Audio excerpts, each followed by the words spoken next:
देशवासियों का स्वागत है, भारतवासियों का स्वागत है। दर्शकों, राजीव गांधी अपने समय में हमेशा इस बात पे कांग्रेस संगठन में जोर दिया करते थे कि यूथ को ज्यादा से ज्यादा कांग्रेस से जोड़ने का प्रयास करा जाए। यूथ कांग्रेस की वो ताकत है कि अगर यूथ अपने बल पर आ जाए तो वो बड़े से बड़ा काम कर सकते हैं, पहाड़ों तक को तोड़ने का उनका जज्बा होता है। राजीव गांधी जी हमेशा इस बात की वकालत करा करते थे कि यूथ को ज्यादा से ज्यादा जिम्मेदारियां और काम सौंपा जाए, क्योंकि उनकी एनर्जी किसी भलाई और अच्छे काम में यूज करी जानी चाहिए। राहुल गांधी जी भी हमेशा इसी बात का पुरजोर वकालत करते रहे कि यूथ को ज्यादा से ज्यादा काम देना चाहिए। यूथ वो शख्सियत है, वो झुंड है, वो लोग है, वो समूह है कि जब वो एकजुट होके किसी भी चीज के लिए क्रांति करने का, आंदोलन करने का, जिताने का, यहां तक कि या कोई क्रिकेट मैच भी जीतने का अगर इरादा करते हैं तो वाकई वो जीत लेते हैं। हम यहां बैठे हुए हैं वार्ड 32 में। इस समय हमारे पास वार्ड 32 के ये यूथ टीम मौजूद है जो अपने प्रयासों से पूरी कोशिश कर रही है यहाँ के लोकल यूथों को जोड़ने में। सबसे पहले हम गौरी शर्मा जी से बात करते हैं। पहले मैं बता दूं, ये गौरी शर्मा जी बहुत पहले से कांग्रेस के अंदर है। मैडम, पहले अपने थोड़े से अनुभव बताइए कांग्रेस में रहने के। देखिए, मैं अपने अनुभव की बात करूं तो मेरी जो शुरुआत है वो NSUI के सफर से शुरू हुई है। आप सभी जानते होंगे NSUI, जहां छात्र शक्ति की हम बात करें, वहीं से ही राजनीति का सफर बहुत बड़ा मायने रखता है, क्योंकि वहां जमीनी स्तर पर उतरा जाता है, बच्चों से बातें की जाती है, उनके भविष्य के बारे में लेकर चर्चा की जाती है, और वही क्योंकि आने वाली भावी पीढ़ी है और वही देश का भविष्य है। तो आपको पता ही होगा जैसे कि डूसू चुनाव होते हैं, किस तरीके से रणनीतियां तैयार की जाती है, तो शुरुआती दौर वहीं से स्टार्ट होता है हमारा। जी। अब उधर हम वार्ड 32 के ऊपर आ जाते हैं। हम देख रहे हैं पिछले कई समय से आप बड़ी मेहनत कर रही हैं, अलग अलग जगह में जा रही हैं। यहाँ वार्ड 32 के एरिया की यूथ की क्या राय लगती है, क्या नजरिया लगता है?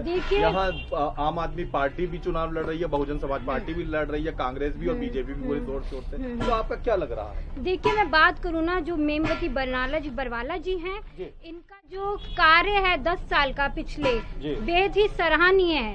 यहाँ के लोगों को अगर मैं उनके किए गए कार्यों के बारे में चर्चा करती हूँ तो मुझे कहने की जरूरत नहीं पड़ती, वो खुद ही बोलते हैं, क्योंकि उन्होंने विकास किया है और उनके कार्यकाल के खत्म होने के पश्चात वहाँ पर विकास रुका पड़ा है, थमा पड़ा है, कुछ कार्य नहीं हुए। मैं गई थी, इतनी बुरी हालत, ऐसा लग रहा है हमारा देश जैसे अभी 70 साल पहले आजाद हुआ हो और वहाँ अभी बसा दिए गए हैं लोग। क्योंकि हालत आप खुद जाके देखिए कितनी बुरी हालत है, मेरे आंखों में आंसू आ गए थे।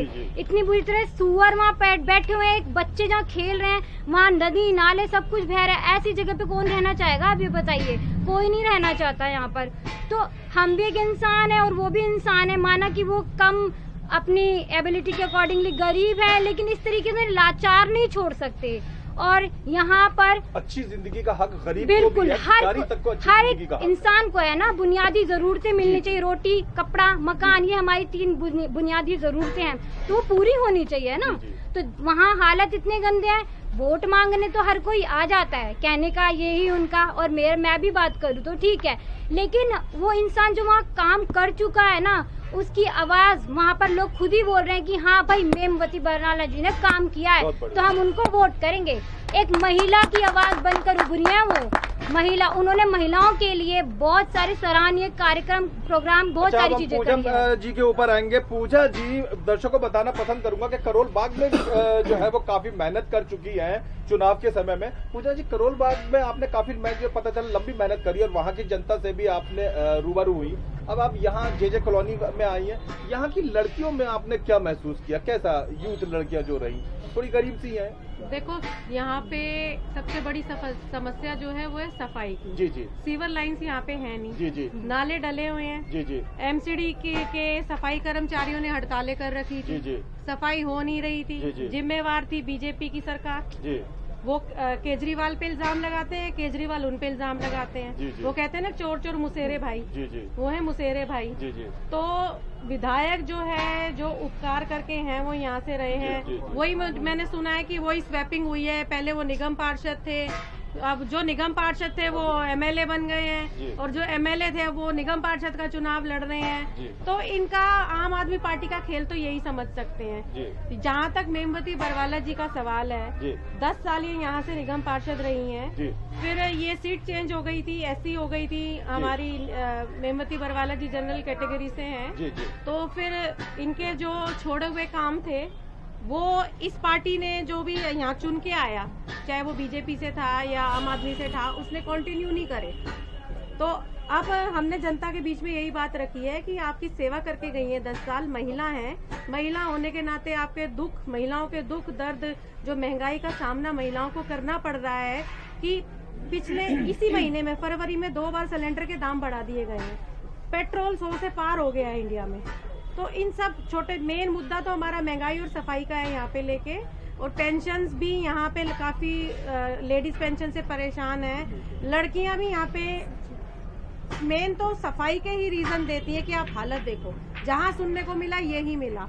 तो हमने वादा करा है उनसे कि अब हम सचिन जी के ऊपर आते हैं। सचिन जी यूथ है और बड़ा नशा विरोधी किस्म के, यहाँ टीम में मैंने देखा कि जब भी कोई लड़के वलके उनको ये शिक्षा उपदेश देते रहते हैं कि नशे से दूर रहो। पेट्रोल बढ़ा हुआ है, पेट्रोल का रेट जरूरत से ज्यादा आगे बढ़ा हुआ है, लड़कों में जा रहे हो जो मोटरसाइकिल वगैरह चलाते हैं, क्या लग रहा है, कैसा आक्रोश सा लग रहा है आपको? देखिए, जैसे हम साबाद डेयरी में काफी दिन से घूम रहे हैं, तो जो हमें यूथ लड़के मिल रहे हैं उनका कहना ये है कि जो ये पेट्रोल के दाम जो अंतर्राष्ट्रीय लेवल पर जो कम होते जा रहे हैं लगातार, जैसे हम पाकिस्तान की या बांग्लादेश की बात करें जो हमसे अधिक पिछड़े हुए देश हैं, उनमें भी आज दाम बहुत कम रेट में मिल रहे हैं। और हमारी जो मोदी सरकार है जो भ्रष्टाचार को खत्म करने जा रही है, वो विश्व में सबसे महंगा तेल हमारे युवाओं को दे रहे हैं। अगर कोई जॉब पे भी जा रहा है, अगर हम साबाद डेयरी के लोगों की बात करें, ज्यादातर नौकरी पेशा छोटे कारोबार जाते हैं, जैसे पेट्रोल का है, तो उन्होंने कहा कि भाई हम यहाँ से बस सर्विस भी बहुत ज्यादा कम हो गई, जो कांग्रेस के टाइम में, शीला जी के टाइम में थी। जैसे भवाना का डिपो था वो भी इन्होंने बंद करा दिया, नवाज खाना बना दिया। और उसके बाद जो बसों की कटौती यहाँ की गई है, उसके बाद पेट्रोल की बढ़ना, जो अरविंद केजरीवाल भी उनकी बी टीम का काम कर रहे हैं कि उस पर वैट लगा के यहाँ पे पेट्रोल के दामों को बढ़ा रहे हैं साथ साथ। तो यह इनका कहना है कि अब की बार हम कांग्रेस को चुनेंगे साबाद डेयरी के अंदर। जो मेमवती ने सरदानंद सांगवान जी उसके बाद यहाँ से निगम पार्षद रहे कांग्रेस के, जो उन्होंने काम किए सज्जन कुमार जी और सुरेंद्र कुमार विधायक जी के साथ, उसके बाद जो उन्होंने फिर एक बार कहा है कि हम कांग्रेस की तरफ फिर एक बार जाएंगे और इस क्षेत्र का विकास हम फिर कांग्रेस पार्टी के नेतृत्व में करेंगे। और मेमवती पर वो इतना आश्वासन दिखा रहे हैं कि यदि दिल्ली के अंदर, निगम के अंदर कोई अपोजिशन की सरकार भी बनती है तो निगम में मेमवती एक ऐसी मजबूत नेत्री है कि वो इनके हालत में डंडा देके काम कराने का काम करेंगी। बहुत बढ़िया, बहुत बढ़िया, बहुत बहुत धन्यवाद। हम सत्यनारायण सैनी जी से बात करेंगे। सैनी जी के बारे में बता दूं कि यहाँ जब भी पद यात्रा होती है और ये चलते हैं तो ये अलग ही पब्लिक के लिए एक आकर्षण का केंद्र होते हैं। बड़े दिलचस्प आदमी है सैनी साहब। अभी हाल ही में पंजाब में चुनाव हुए, बीजेपी पक्का मुझे संख्या याद नहीं है, लेकिन लगभग अगर 3000 सीटों पे चुनाव था तो लगभग 2900 सीटें कांग्रेस ने जीती और 0 के आसपास आई। आपको लगता है पंजाब में निगम के चुनाव हुए और एकदम लहर सी आई, जनता ने पूरे तरीके से बीजेपी को हरा दिया, कांग्रेस को जिता दिया, तो ये 5 सीटों पर जो उपचुनाव हो रहा है और आप तो तगड़े तरीके से एक सीट पर है, कैसा रिजल्ट रहेगा? देखिए, मैं आपको बता दूं कि ये जो सारा असर था जी, बीजेपी की नाकामी जो रही है, इसके अंदर एक तो जो सबसे बड़ा काम किया किसान आंदोलन ने किया। जिस प्रकार से ये कानून, तीनों कानून जबरदस्ती किसानों के ऊपर, मजदूरों के ऊपर थोप दिए गए हैं, उसका सीधा सीधा असर रहा है पंजाब चुनाव में। क्योंकि हमारे यहाँ पे जो भी बॉर्डर पे बैठे हैं, चाहे गाजीपुर बॉर्डर हुआ, टिकरी बॉर्डर हुआ, सिंगू बॉर्डर हुआ, यहाँ पे आप देख रहे हैं कई महीनों से हमारे पंजाब के और हरियाणा का, यूपी के लोग बैठे हुए हैं। हमारे मोदी जी ने जो जमाखोरी और एमएसपी ना देने की ठानी हुई है और उन्होंने अपने 2 शेर जो पाल दिए हैं, जो देश के ऊपर जबरदस्ती उनको वो कह रहे हैं कि भाई नहीं, सारा जो भी कुछ प्रॉफिट खाएंगे वो यही खाएंगे, तो उसका असर सीधा सीधा पंजाब चुनाव पे आपको नजर आया है। और ये जो 5 चुनाव हमारे यहाँ एमसीडी के बाई इलेक्शन हो रहे हैं, आपने देखा होगा कि मैं जिस वार्ड के अंदर, वार्ड 32 के अंदर काम कर रहा हूँ, मैंने यहाँ पे देखा है कि आम आदमी पार्टी ने जो कैंडिडेट उतारा है, लास्ट टाइम वो यहाँ से विधायक था, और जो अब जो मतलब उपचुनाव आया है तो उसको पार्षद का टिकट दिया गया है। मेरा मानना ये है, और जनता बल्कि सीधा सीधा सवाल है केजरीवाल से कि भाई अगर वो नाकाम था तो आपने उसको दोबारा से चुनाव लड़ाना ही नहीं चाहिए था, क्योंकि एरिया की जो हालत हम देख रहे हैं, नालियां हों चाहे वहाँ की सड़कें हों, मेमबत्ती बरवाला के बाद से जो काम हुए थे वो एज इट इज पड़े हैं, वहाँ गड्ढे हो गए हैं, सूअर लौट रहे हैं, इस तरह की हालत हो गई है। वहाँ का युवा जो हमारे इधर का युवा है, महिलाएं हैं, सभी की सब ये चाहती हैं कि जो मेमबत्ती बरवाला, मतलब हम जो फोटो दिखाते हैं ना, एक बार ऐसे कहते हैं कि भाई ये मेमबत्ती बरवाला जी, अरे ये तो हमारे घर की बात है, हम तो इन्हीं को वोट डालेंगे। तो ऐसी सिचुएशन है कि यहाँ से हम एक तरफा बहुत बड़े मार्जिन से जीत रहे हैं, ये मेरा मानना है और जनता का कहना है। बहुत बढ़िया, बहुत बहुत धन्यवाद। दर्शकों, आगे भी हम आपको इस तरीके की खबरें दिखाते रहेंगे। अगर आपको भी दिल्ली उपचुनाव के विषय में कुछ कहना है तो नीचे कमेंट बॉक्स के ऊपर लिख सकते हैं या नीचे लिखे हुए नंबर पर संपर्क कर सकते हैं। देखते रहिए, दिखाते रहिए ताज़ा खबर। धन्यवाद।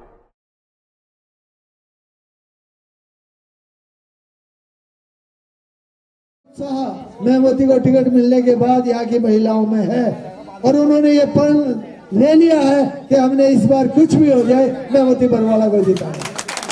मैं इसलिए उनका धन्यवाद करना चाहता हूँ अपनी बहनों का। काम गिनाएंगे, खूब सबने बता दिए, बहुत काम किए हैं, और जो हालत यहाँ की है वो भी पता है, और जो कैंडिडेट आपके सामने हैं उनका भी हाल आपको पता है। एक दफा रामचंद्र है, 2.5 साल वो MLA रहा, उसने एक काम करा होता, आज गिना दे खड़ा हो गए, अगर मैंने 2.5 साल में शाहबाद डेयरी के लिए एक काम किया, कुछ भी नहीं किया। अनपढ़ आदमी है, उसने चिट्ठी लिखनी नहीं आती उसको, कुछ एक अगर वो चिट्ठी लिख दे ना किसी काम की, मैं उसका नेता मान लूँ, तो वो कुछ आता ही नहीं, वो साइन बड़ी मुश्किल से करता है। और एक दूसरा हमारा भाई है, वो उसको टिकट मिल गई दोबारा, अरे भाई जब कांग्रेस की और उसकी बीजेपी की हवा थी, जब ना जीता तो आप क्या जीतेगा, क्योंकि तुम्हारे कर्म ही से है दोनों बाप बेटा के, तो कौन जिताएगा तुम्हारे को, सबको पता है क्या करते हो तुम। तो मैं ज्यादा उसमें नहीं कहना चाहता, सारे उम्मीदवारों में ये देखो कि किसने काम किया है और कौन तुम्हारा काम करेगा, तो उसमें मेमबत्ती बरवाला नंबर 1 पे है। इसलिए मैं आपसे कहना चाहता बहनों का बहुत प्रेम हो गया है, बैठी हुई है सारी बहनों का, खाने का भी टाइम है। बहनों मैं एक ही बात कहूंगा, जब मशीन के सामने जाएंगी तो ऊपर से एक बटन छोड़ के दूसरा बटन हमारा है कांग्रेस का, आप उस बटन को दबाएंगे और सुबह सुबह उठ के 7:30 बजे पहले अपनी वोट डालना, फिर अपने आगे अपना खाना वाना बनाना, सुबह उठ कर चाय पीकर अपनी एक वोट डालना। 5 मिनट लगेंगे, स्कूल हम आपको बता देंगे, पर्चियां कल से आपके घर में बंटवा देंगे। और अब ज्यादा क्या कहना है, अब तो काम करके दिखाना है। तुम्हारा काम 28 तक, और उसके बाद ये टीम बैठी है, सारे सांगवान और सारे भाई मिलकर काम करेंगे। धन्यवाद, जय।